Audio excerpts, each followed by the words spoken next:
जय माता दी। महुआ नेटवर्क के सभी दर्शकों को शारदीय नवरात्रि की ढेर सारी शुभकामनाएं।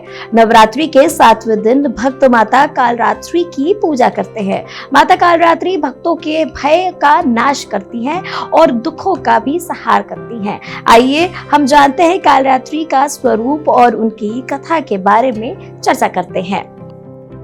शब्द के अनुरूप माता का रंग रात्रि के समान काला है। माता के बाल बिखरे हुए हैं। माता 3 नेत्रों वाली है। माता रक्तवर्णी वस्त्र धारण करती हैं और गले में बिजली के प्रकाश से चमकीली हंसुली धारण करती हैं। ऊपर का दाहिना हाथ वर मुद्रा एवं नीचे का दाहिना हाथ अभय मुद्रा में है। ऊपर के बाएं हाथ में विचित्र खड्ग होता है, जिसका ऊपरी भाग अर्ध चंद्र की तरह होता है और नीचे वाले बाएं हाथ में कांटों वाला अस्त्र होता है। माता कालरात्रि गर्दभ की सवारी करती है। शुंभ एवं निशुंभ नामक 2 दानव भाई थे। वे ब्रह्मा जी से वरदान पाने के लिए पाताल लोक से धरती लोक पर आए और पुष्कर में ब्रह्मा जी को प्रसन्न करने के लिए तपस्या करने लगे। ब्रह्मा जी दोनों भाइयों की तपस्या से प्रसन्न होकर उन्हें वर मांगने को कहा। शुंभ निशुंभ ने वरदान मांगा कि उनकी मृत्यु देवताओं और मनुष्यों के हाथों ना हो। ब्रह्मा जी ने वरदान पाकर दोनों भाई अपने राज्य में पहुंच गए, जहां दैत्यों के गुरु शुक्राचार्य जी ने बड़े भाई शुंभ का राज अभिषेक करा दिया और शुंभ दानवों का राजा बन गया।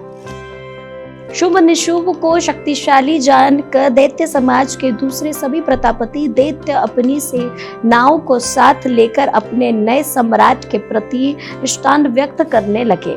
अपनी रथों एवं हाथी घोड़ों से विशाल सेना के साथ चंड एवं मुंड नामक 2 राक्षस भाई शुंभ निशुंभ की सेवा में पहुंचे। इसके बाद धूम लोचन एवं रक्तबीज की भी अपनी अपनी सेनाओं के साथ आ पहुंचे। रक्तबीज के बारे में कहा जाता है कि वे अपने पिछले जन्म में रंभासुर था और देवराज इंद्र के हाथों उसकी मृत्यु हुई थी।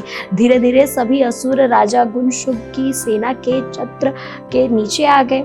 रक्तबीज को पराजित कर पाना देवताओं के लिए संभव नहीं था, क्योंकि उसके शरीर से रक्त की जितनी बूंदें धरती पर गिरती थी, उतने नए रक्तबीज उत्पन्न हो जाते थे। जब देवासुर संग्राम छिड़ गया और रक्तबीज को पराजित करने का कोई उपाय देवताओं के पास नहीं बचा, तब देवगण माता जगदम्बा की शरण में पहुंचे। माता ने देवताओं की प्रार्थना स्वीकार की और कालरात्रि स्वरूप धारण युद्ध भूमि में आई। माता कालरात्रि को देवों के अन्य सभी स्वरूपों और देवताओं से शक्ति प्राप्त हो चुकी थी।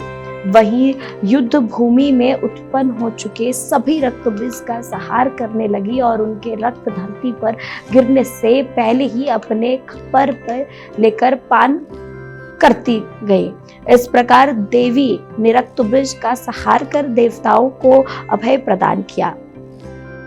जो भी भक्त देवी के 7वें स्वरूप यानी मां कालरात्रि की उपासना करते हैं, वो भय भक्त हो जाते हैं और माता उनके सूत्रों का नाश करती हैं।